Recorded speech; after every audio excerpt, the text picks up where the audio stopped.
ஒரு LED தொலைக்காட்சியின் விற்பனை விலையானது அதன் அடக்க விலையை போன்று 4/5 மடங்கு எனில் லாப சதவீதம் காண்க. Very good.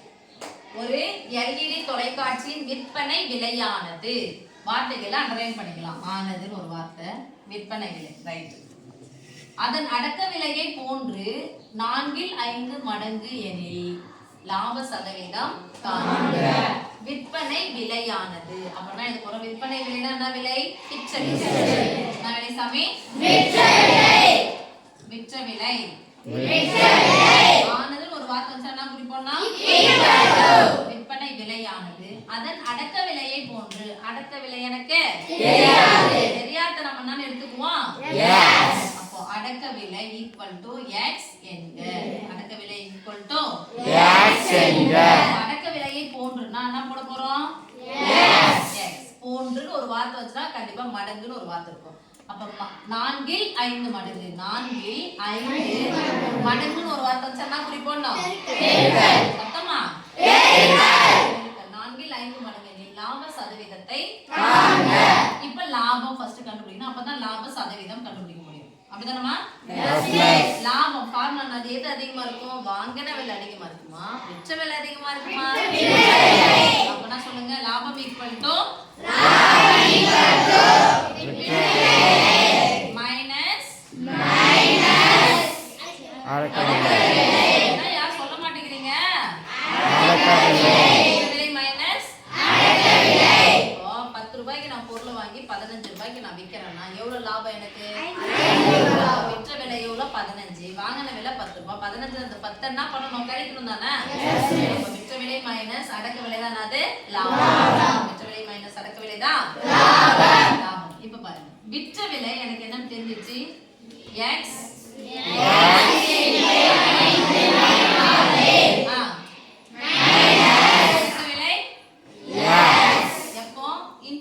இது ரெண்டும் ஒரே எண்.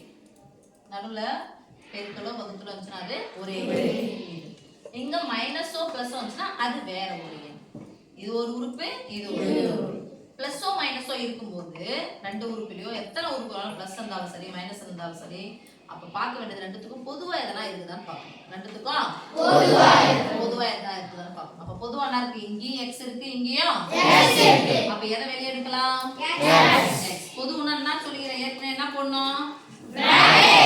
பிராக்கெட். அப்படின்னா பொது அல்லது பெருக்கல். ரெண்டு வார்த்தைக்கு பிராக்கெட் போடணும். பொதுவானது பெருக்கல் ரெண்டுத்துக்கும். அப்ப x இன்டு x நம்ம வெளியே எடுத்துற மீதி இங்க எத்தனை இருக்கும்? x வெளியே எடுத்துற மீதி இங்க எத்தனை இருக்கும்? ஒரு x x. அதான் 1 இருக்கு. ஒண்ணுமே இல்லன்னு சொல்லிட்டு முட்டை போட கூடாது. வெளியே எடுத்துட்டோம் அப்படினா இருக்கு 1. அப்ப 1 கூட எதை பெருக்கினாலும் அப்ப என்ன இருக்கு? கரெக்ட் பாருங்க. 5/5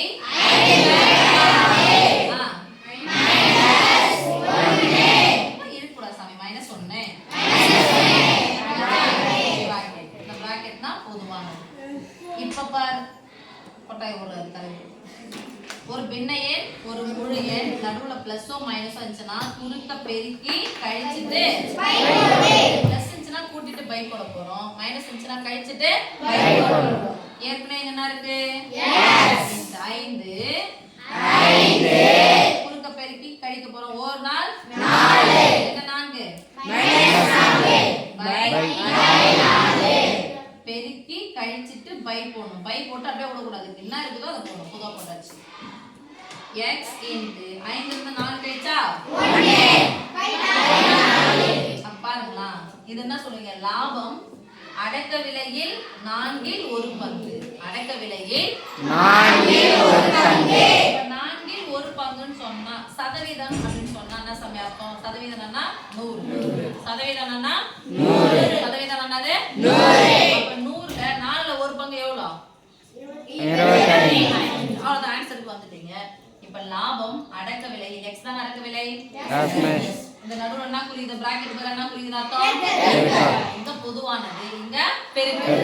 பிராக்கெட்னா பெருக்கல், பொதுவானது. பிராக்கெட்னா பெருக்கல், பொதுவானது. ஒரே ஒண்ணுதான் இருக்கு. அப்போ இத என்ன சொல்லலாம்? பெருக்கல்னு சொல்லிக்கலாம். இங்க ரெண்டு உறுப்பு இருக்கு, அதனால என்ன சொல்றது? பொதுவானது பிராக்கெட். இப்ப அடக்க விலையில் 4/1 பங்கு லாபம். இப்ப லாப சதவீதம் தானே கேக்குறாங்க. லாப சதவீதம். லாப சதவீதம். ஃபார்முலா என்னது?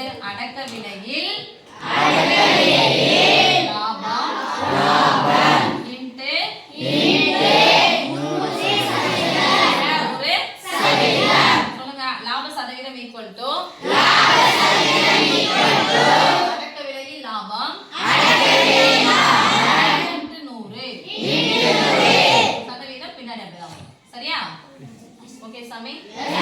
தமிழ்ல படிக்கும்போது அடக்க விலையில் லாபம் படிக்கணும். அப்படியே இங்கிலீஷ்ல மாத்தி படிச்சோம்னா லாபம் பை அடக்க விலை. இப்ப அடக்க விலை நான் தானே எடுத்துக்கிறேன். லாபம் எவ்வளவு கிடைச்சு பாருங்க. x இன்டு 1 சொல்லுங்க.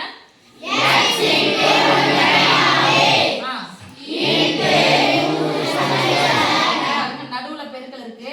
இங்க நடுவுல இருந்தா நம்ம குறுக்கு கேன்சல் பண்ணலாம். ஆனா இங்க குறுக்கு கேன்சல் பண்ணாம இருங்க. இங்க பாருங்க. இது தொகுதி, இது தொகுதி. 4xx 4xx.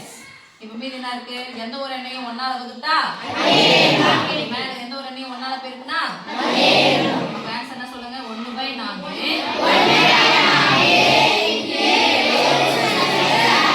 இப்ப 4க்கும் ஒரு பின்ன எண் ஒரு முழு எண் நடுவுல பெருக்கல். அப்ப என்ன பண்ணு? குறுக்க கேன்சல் பண்ணு. முடிஞ்சா கேன்சல் பண்ணல. நேரா பெருக்கி போட்டு ஒரு நாள் இங்க எத்தனை நாள்? 25 கூட 1 நாள் பெருக்குனா ஏற்கனவே சொல்லிட்டீங்கல்ல எத்தனை சதவீதம் லாபம்? அது 25%. லாப சதவீதம் எவ்வளவு சாமி? 25%. எக்ஸாம்ல கேட்பாங்க. கரெக்டா வச்சு போடணும். ஓகேவா? இந்த போதும். இது பிரிச்சிட்டீங்கனாலே தெரியும்.